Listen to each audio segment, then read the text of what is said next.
हमारे साथ प्रोफेसर अपूर्व आनंद जी हैं। हम इनसे बात करेंगे ख़ासतौर से देश की जिस तरह से राजनीतिक हालात हैं और अब जिस तरह से बिल्किस बानो का जो फैसला आया है, क्या कहेंगे प्रोफेसर साहब? जो आज फैसला आया है इसको लेकर एक तबका ख़ासतौर से सोशल मीडिया में ये बहस भी चल रही है कि दूसरा फैसला जो आता है निर्भया का, उसमें जो है फांसी की सज़ा दी जाती है और इस केस में दूसरा फैसला आता है और 15 साल तक उसको लड़ाई लड़नी पड़ती है।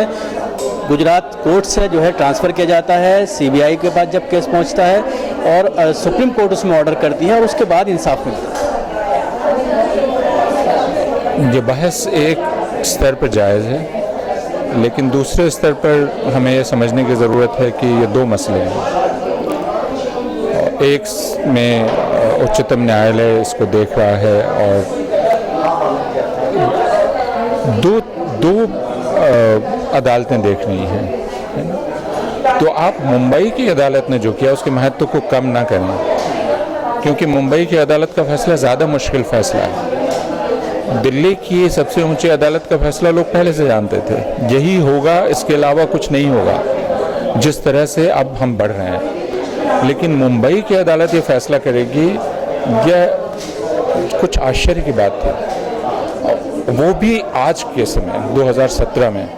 तो इसलिए हमें मुंबई की अदालत की जो हमारी न्यायमूर्ति थी दो, उनको हमें मुबारकबाद देनी चाहिए और उनके साथ खड़ा होना चाहिए, बजाय उन पर सवाल खड़े करने के। इस वजह से भी कि उन्होंने फांसी की सज़ा देने से इनकार किया और हम में से कोई फांसी की सज़ा नहीं चाहता है, बिल्किस भी नहीं चाहती हैं, लेकिन बिल्किस बदला नहीं चाहती हैं। उच्चतम न्यायालय में जो कुछ भी हुआ उस पर जिस तरह की प्रतिक्रियाएं आ रही हैं पहले भी, उससे बहुत साफ है कि उसमें बदले की एक भावना है। दूसरे, उसमें समाज इस तरह से प्रतिक्रिया कर रहा है जैसे उसकी कोई भागीदारी नहीं है, जैसे वे 5 लोग जो थे वे कहीं आसमान से टपक गए थे और यह जो हिंसा औरत के खिलाफ उनके भीतर भर गई, ये सिर्फ उनके भीतर की है और कहीं की नहीं है। तो जो ऐसा कर रहे हैं उनको ये सवाल करना चाहिए कि बिल्किस के साथ जो हुआ वो क्या सिर्फ बिल्किस के खिलाफ हिंसा थी? इन दोनों में फ़र्क यह था कि बिल्किस के साथ जो कुछ किया गया वो दरअसल सारी मुस्लिम औरतों के साथ करने की इच्छा थी और उस वक्त बिल्किस प्रतिनिधित्व कर रही थी सारी मुस्लिम औरतों का। और इससे अगर मैं इसके लिए कोई लफ्ज़ खोजना चाहूँ तो मैं कहूँगा कि ये जेनोसाइडल रेप था। इसको मैं सिर्फ एक मामूली सेक्सुअल वायलेंस की घटना नहीं मानता हूँ, ये जेनोसाइडल रेप था, क्योंकि इसमें जो एक लंबा अभियान राष्ट्रीय स्वयंसेवक संघ और बाकी का रहा है कि मुस्लिम औरत की कोख सारी समस्या की जड़ है, तो उसे गंदा करो और उसे नष्ट कर दो। यह हिंसक इच्छा बिल्किस पर हुए हमला, और बिल्किस अकेली नहीं थी। हम जानते हैं गुजरात में यह फैसला जो बिल्किस का आया है, यह इसलिए एक कदम है कि इससे बाकी औरतें जो शिकार हुई थी उनके बारे में बात फिर से की जानी चाहिए। और सिर्फ वहाँ क्यों, मुजफ्फरनगर में जो औरतें शिकार हुई हैं हिंसा का। आपने कहा कि निचली अदालत के ज़रिए इस तरह का फैसला आना आजकल के हालात में 2017 में, तो किस तरह से आप इसको बताना चाह रहे हैं?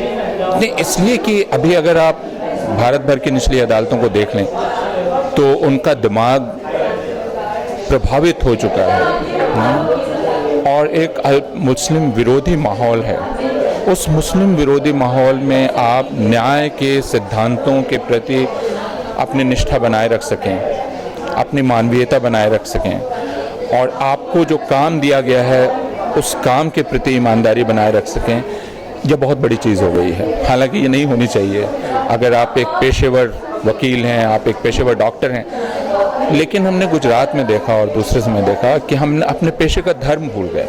पुलिस पेशे का धर्म भूल गई, डॉक्टर पेशे का धर्म भूल गया। तो उस वक्त उस पेशे के धर्म को याद रखना भी बड़ी चीज़ है और यह निचले अदालत में हुआ और यह उच्च न्यायालय ने इस पेशे के धर्म को भी याद दिलाया है। इस वजह से मैं कह रहा हूँ कि ये बड़ी बात है। कहा जा सकता है कहीं ना कहीं इंसाफ की उम्मीद की जा सकती है कोर्ट से। की जा सकती है, क्योंकि इंसानियत और इंसाफ का ख्याल ये कितना भी दबा दिया जाए कहीं ना कहीं जिंदा रहता है, लेकिन सवाल है कि उस पर लगे कितने लोग हुए हैं। आपने मानसिकता की बात की, जिस तरह से कि आरएसएस की मानसिकता की बात की कि वो ये चाहता है कि मुसलमानों के ऊपर जुल्म किए जाएं।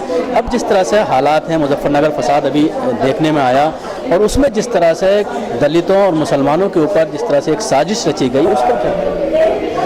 देखिए, मुजफ्फरनगर में तो दलितों के खिलाफ नहीं हुआ, मुसलमानों के खिलाफ था। सहारनपुर में हुआ, लेकिन वो एक घटना है और अभी देखना है कि वो किस तरह आगे बढ़ता है, क्योंकि दलितों को मुसलमानों के खिलाफ खड़ा करने की पूरी कोशिश की जा रही है और अब तैयारी की जा रही है कि अब जो हमला हो वो उसमें नेतृत्व दलित ही करें।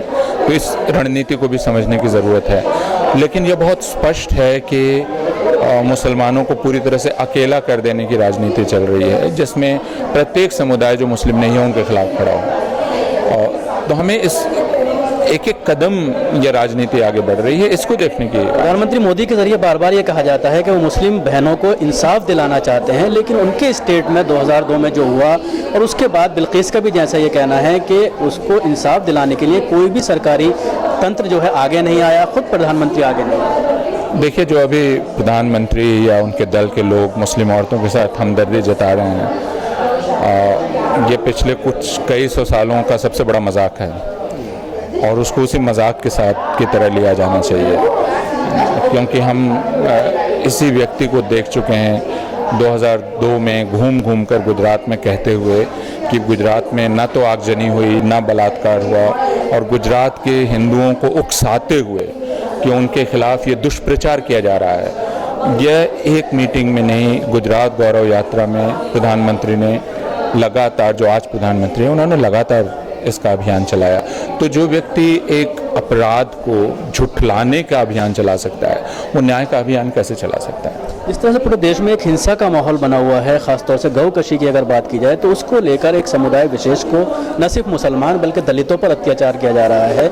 अब मुसलमानों के अंदर ये बात आ रही है कि अब गाय भी मुसलमानों को नहीं पालनी चाहिए, क्योंकि अगर पालेंगे भी तो उस पर भी जो है उनके ऊपर हमला किया जाएगा। तो एक खौफ का माहौल खासतौर से मुसलमानों में पैदा हो। मैं तो आपको कह रहा हूँ कि जो राजनीति है वो मुसलमानों को अलग थलग कर देने की, उनको अकेला कर देने की है, और इसमें हर समुदाय को मुसलमानों के खिलाफ खड़ा करने की कोशिश की जाएगी। ये इत्तेफाक की बात है कि अभी दलितों पर हमला हो रहा है, लेकिन राष्ट्रीय स्वयंसेवक संघ की जो राजनीति है वो दलितों को अपने सिपाहियों के तौर पर इस्तेमाल करने की है। तो ये पूरी दलित राजनीति को भी समझने की ज़रूरत होगी कि क्या इस वक्त वो मुसलमानों के साथ खड़ी होगी या नहीं खड़ी होगी, ये और वो स्पष्ट शब्दों में कहेगी या नहीं कि यह जो राजनीति है राष्ट्रीय स्वयंसेवक संघ की, इसके मानी क्या हैं।